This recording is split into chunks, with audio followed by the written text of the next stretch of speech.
बड़ा टॉपिक है सर ये। हम लोगों को सिखाया जाता है कि प्रोस्पेक्ट जब ऐसा बोले तो हमें ऐसा बोलना है, प्लान दिखाते वक्त बोले मेरे पास टाइम नहीं है तो हमें ऐसा जवाब देना है, बोले मेरे पास पैसा नहीं है तो हमें ऐसा जवाब देना है, बोले मेरे को बोलना नहीं आता तो हमें ऐसे जवाब देना है। सिखाया जाता है सर। मेरी क्लास अलग है, मैं सिखाता हूं कैसा भी आपके सामने ऑब्जेक्शन आए कुछ भी जवाब नहीं देना, कुछ भी जवाब नहीं देना, क्योंकि आप जब भी जवाब देते हो ना असल में ईगो ऐड होता है, आप दिल को दर्द दे रहे हो उनको। ऐसे समझो आप किसी टॉपिक पे अगर सामने वाले को कुछ समझा रहे हो ना, जवाब दिया, उनका क्या सोचना था, मेरे पास टाइम नहीं है बिजनेस करने के लिए, आपने इस चीज को पलट दिया, आपने बोल दिया टाइम तो सबके पास लिमिटेड है, 24 घंटे में बड़े बड़े लोग काम कर रहे हैं, कुछ भी इस तरह का पटाख रीजन दिया आपने, तो उनके मन में क्या हुआ सर, ये मुझे सिखा रहा है। हालांकि वो बोलेंगे नहीं बात ये, लेकिन माइंड के बहुत डीप में ये थॉट उत्पन्न होता है सर कि ये मुझे सिखा रहा है। इसका मतलब उनके माइंड में ख्याल ये भी आता है कि ये मुझसे सीनियर है, ये मुझसे सुपीरियर बनने की कोशिश कर रहा है। इसका मतलब आप उनके ईगो को हर्ट कर रहे हो। कहीं ना कहीं धरती पे हर इंसान अपने आप को सुपीरियर समझता है सर, हर किसी का ईगो इंपॉर्टेंट है। आप किसी का भी ईगो हर्ट करो उसको कभी बर्दाश्त नहीं होता। इंसान को सबसे प्यारी चीज होती है उसकी ईगो। आप ईगो हर्ट कर रहे हो उसका, आएगा आपके बिजनेस में, मिलना नहीं चाहेगा आपसे, बात करना नहीं चाहेगा आपसे, बिजनेस में आना तो दूर।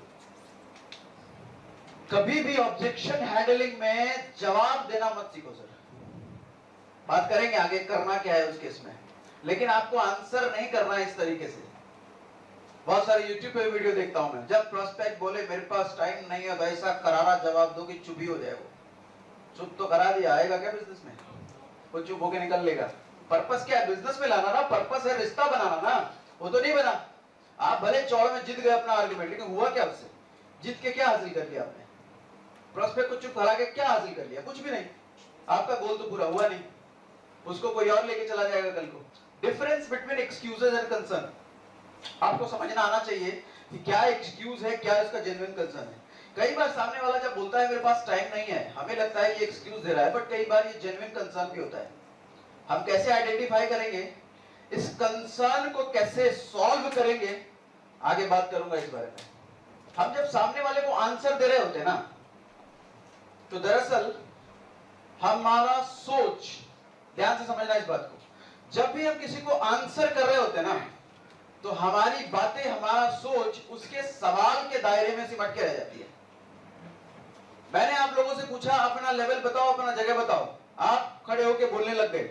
सर सोचो उस टाइम हो क्या रहा है आपके साथ, आपकी सोच कहां है, किस दायरे में है, मेरे सवाल के दायरे में, उसके बाहर आप कहीं नहीं सोच रहे, कहीं नहीं सोच रहे आप।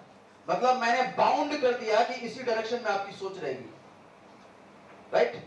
आप प्रोस्पेक्ट को जवाब दे रहे हो टाइम के ऑब्जेक्शन पे, मनी के ऑब्जेक्शन पे, इसका मतलब आपकी सोच प्रोस्पेक्ट के अकॉर्डिंग चल रही है सर, प्रोस्पेक्ट अकॉर्डिंग आपकी सोच चल रही है। हमारा पर्पस क्या है, प्रोस्पेक्ट को अपनी इच्छा के अकॉर्डिंग, अपनी सोच के अकॉर्डिंग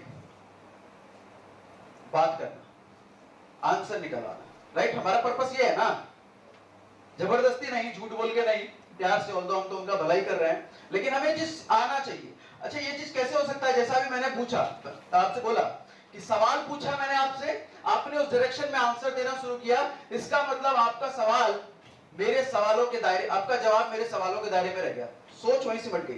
तो आपको अगर प्रोस्पेक्ट से चाहिए अपनी बात मनवाना, आप जो चाहते हो उनसे वो बुलवाना, आप चाहते हो कि ये सच सच मुझे बताए कि बिजनेस में क्यों नहीं आना, कोई सच सच बताता है क्या? कोई नहीं बताने वाला। लेकिन आप सुनना चाहते हो कि असली रीजन क्या है कि ये बिजनेस में नहीं आ रहा। बिना असली रीजन जाने आप सॉल्व कैसे करोगे उसकी प्रॉब्लम, कर नहीं सकते। आपके पास असली रीजन आता नहीं, आप प्रॉब्लम सॉल्व कर नहीं पाते, आपके बिजनेस में आता नहीं। तो प्रॉब्लम सॉल्व करना हमारा पर्पस है। जब प्रॉब्लम सॉल्व करने के लिए हमें क्या करना पड़ेगा, सही रीजन चाहिए कि भैया बताओ रीजन क्या है, क्यों नहीं आना चाहते। सीधा सीधा ये पूछ नहीं सकते, कोई बताएगा नहीं, क्या करना पड़ेगा इसके लिए, सवाल पूछना पड़ेगा सर। एक ही तरीका है, दुनिया में किसी के भी माइंड को आपको हैक करना है ना, सवाल पूछना पड़ेगा। सवाल क्या पूछना पड़ेगा बताता हूं। बिना सवाल पूछे कोई दूसरा तरीका नहीं है कि आप सामने वाले से अपना काम करवा लो। बोलने में इंटेलिजेंसी नहीं है, इंटेलिजेंसी है सवाल पूछने में। आपके सवाल किस तरह के आ रहे हो। जब आप आंसर करने लग जाते हो तो आपके पर्पस से आप डाइवर्ट हो जाते हो सर। आपका पर्पस से डाइवर्ट मतलब हम जवाब दे रहे हैं ना उसको, उसके सवालों के, उसके सोच के दायरे में हम जा रहे हैं ना, हमारे पर्पस से हम डाइवर्ट हो गए। एक मूवी आई थी बहुत पहले, जुदाई, अनिल कपूर वाली, देखी है? सबने देखी है क्या? परेश रावल याद है उस मूवी का? क्वेश्चन मार्क लगा होता था, वो सवाल पूछ पूछ के क्या करता था लोगों के साथ, पागल बना देता था, हैक कर लेता था उसका माइंड, वो कहीं और सोच नहीं सकता सामने वाला। अब जवाब देते देते परेशान हो जाता था सामने वाला और बेहोश हो जाता था फाइनली। हुआ क्या सर? एक थप्पड़ नहीं मारा उसने, कोई कड़वी बात नहीं बोली उसने, किया क्या उसने? सवाल पूछ पूछ के पागल कर दिया। सर तो आपको सवाल पूछना आना चाहिए इस इंडस्ट्री